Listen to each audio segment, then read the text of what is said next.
नमस्कार, मैं शाश्वत मिश्रा अपने एमएस न्यूज पे आप सभी का स्वागत करता हूं। इस वक्त आप सभी देख रहे हैं कि मैं विद्यापीठ पब्लिक स्कूल पे हूं और सरवा में हूं। और आप सभी ने अक्सर सुना ही होगा कि बहुत सारी राजनीति की जाती है ब्राह्मणों को लेके। ब्राह्मणों को बहुत सारे कटाक्ष किए जाते हैं, बहुत सारे अभद्रता का प्रयोग किया जाता है। और ब्राह्मण ही एक ऐसी जाति है जो कि दूसरे को राह दिखाने का काम करती है। लेकिन ब्राह्मण इस समय ये स्थिति हो चुकी है कि ब्राह्मणों को कोई समझ नहीं रहा है कि ब्राह्मण आखिर जाए तो जाए कहाँ। हम यहाँ इस मुद्दे पे बात करने आए हैं, ना तो किसी व्यक्तिगत किसी पार्टी को लेके आए हैं, ना फिर किसी ऐसे व्यक्तिगत व्यक्ति को लेके आए हैं। हम यहाँ आज बातचीत करेंगे कि ब्राह्मणों की आखिर ताकत किसको कही जाती है, ब्राह्मण को कहाँ से ताकत मिलती है, और ब्राह्मण जो है आखिर कहाँ से ब्राह्मण बना, और ब्राह्मण को किधर जाने की इस समय जरूरत है। तो हमारे साथ आइए बड़े बुजुर्ग और सम्मानित लोग उपस्थित हैं। और इस वक्त आप सभी देख रहे हैं कि मैं किसी पार्टी विशेष को लेकर ये वीडियोस नहीं बना रहा हूँ। तो सबसे पहले सर नमस्कार, परिचय दें। डॉक्टर संतोष पांडे, राष्ट्रीय उपाध्यक्ष। जी, तो यहाँ सर आने का क्या उपलक्ष्य है, क्या किस मुद्दे पे हम लोग यहाँ आके बातचीत कर रहे हैं? आने का उपलक्ष्य तो बिल्कुल क्लियर है। लोकसभा का चुनाव है जी। हर 5 साल बाद यह अवसर मिलता है जी। कि हम लोग अपने भाग्य का निर्माण करें, अपने पहचान को आगे दिखावें, अपनी ताकत को बतावें। उद्देश्य बिल्कुल क्लियर लोकसभा के चुनाव को। जी, तो जैसा कि कहा जा रहा है कि मोदी जी को आपने स्कूटी वगैरह पे घुमाया, इस तरीके की बात आपने की, तो क्या ये इसमें सत्यता क्या है? इसमें सत्यता क्या, पार्टी भाजपा का मैं कार्यकर्ता रहा तो तमाम बड़े नेताओं, अटल जी रहे, आडवाणी जी रहे, भंडारी जी रहे, कल्याण सिंह रहे, सबके साथ हम लोगों ने काम किया है। मोदी जी भी मऊ में आए थे, युवा मोर्चे का वो था सम्मेलन था, उद्घाटन करने, सबके साथ काम किया। उसमें सत्यता का सत्य है, कोई झूठा थोड़ी काम करता रहा। तो भाजपा के कार्यकर्ता रहा लंबे समय तक, तो कोई बाकी थोड़े पुराने नेता। हाँ, 2002 के बाद 2002 से मैं माननीय ओम प्रकाश राजभर जी के साथ हूँ, उनके पार्टी में राष्ट्रीय उपाध्यक्ष हूँ। तो 2002 के बाद जो भाजपा है उनसे हमारी टेलीफोनिक वार्ता हुई है, उनके साथ काम नहीं किया। जहाँ तक रहा ओम प्रकाश राजभर की बात हम करें, तो ओम प्रकाश राजभर जी की जैसे कि आपने देखा कि पिछली बार किसी और पार्टी में थे, इस बार किसी और पार्टी में है, तो क्या लगता है ओम प्रकाश राजभर इस तरह सुचारू रूप से इसी पार्टी में जा सकेंगे आने वाले समय में? देखिए, एक चीज इसको आप ऐसे समझो कि छोटा दल है मेरा जी, और उद्देश्य बहुत बड़ा है जी।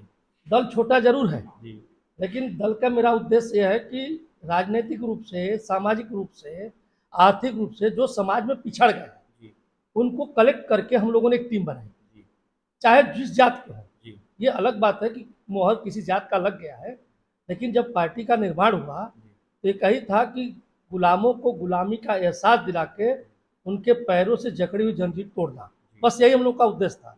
यही मोटो लेकर हम लोग चलना शुरू किए, और इस मोटो के आधार पे ब्राह्मण से लेकर ठाकुर से लेकर हर जात धर्म के लोग, जो लोग गुलामी के शिखर में थे, कौन था जो गरीब थे, वो कहीं न कहीं गुलामी की जंजीर में जकड़े हुए थे, तो उनको ये बताना कि राजनीतिक रूप से तुम सक्षम बनो, सामाजिक रूप से आगे आओ, आर्थिक रूप से मजबूत बनो, अपने हक हिस्सा को लो, ये जो तुम्हारे पैर में गुलामी की जंजीर जकड़ी हुई इसको तोड़ो और आगे आओ।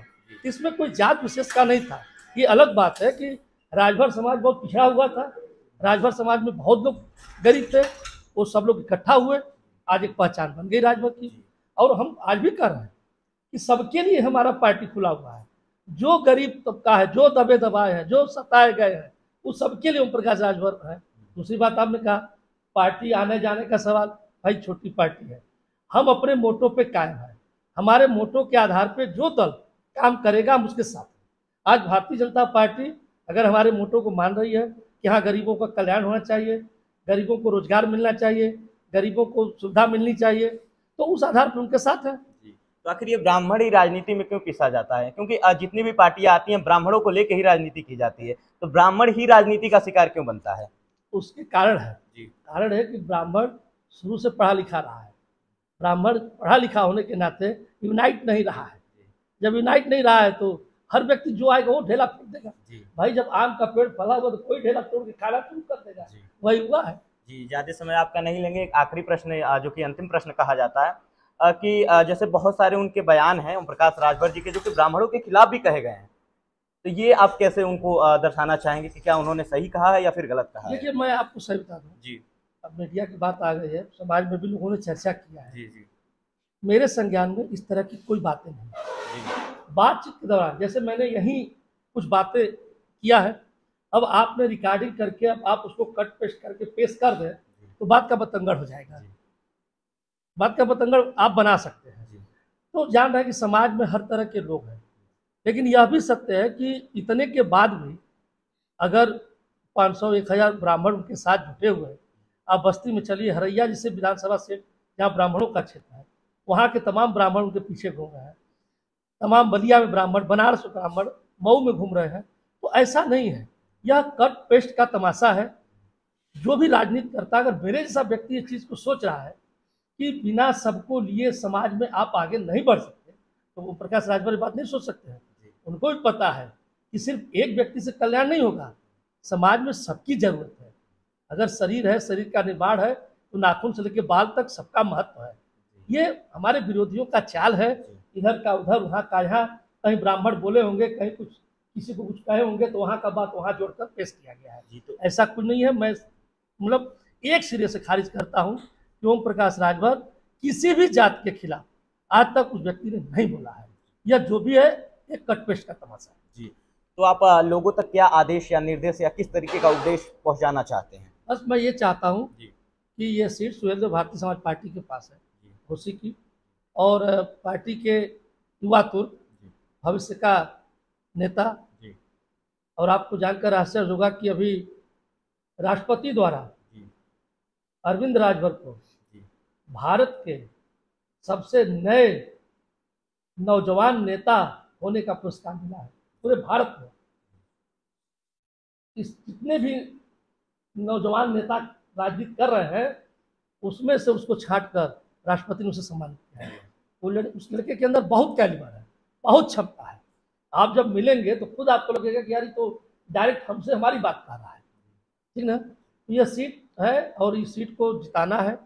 और जो हमारे एनडीए का, भारतीय जनता पार्टी का, हम लोग का जो एक लक्ष्य है कि उत्तर प्रदेश में 80 की 80 सीट जीतना है, तो उस लक्ष्य की पूर्ति के लिए सुहेलदेव भारतीय समाज पार्टी उत्तर प्रदेश की सभी सीटों पे अपने कार्यकर्ताओं को सजग कर दिया है, लोगों को लगा दिया है। और माननीय नेताजी सभी सीटों पे जाएंगे और भारतीय जनता पार्टी के जहाँ भी कैंडिडेट हैं वहाँ हम अपील करेंगे कि हमारे लोग भारतीय जनता पार्टी को वोट दें।